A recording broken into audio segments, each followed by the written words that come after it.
இறைச்சியும் கொண்டு வந்தது. தாகத்திற்கு அந்த ஆற்றின் தண்ணீரை குடித்தான். அங்கே பஞ்சம் வரும்போது எல்லாருக்கும் உணவில்லை. எலியாவுக்கு உணவு வேண்டும்.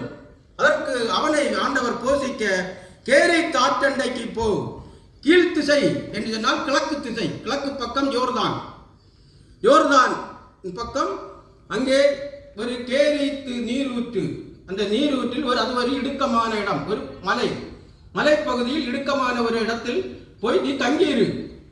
இப்போது நீ யாருடைய கண்ணில் பட வேண்டாம், அங்கே ஒளித்துக் கொண்டிரு.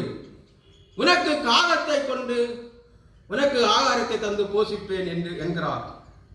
அது ஒரு இடுக்கமான இடம், நெருக்கமான இடம்.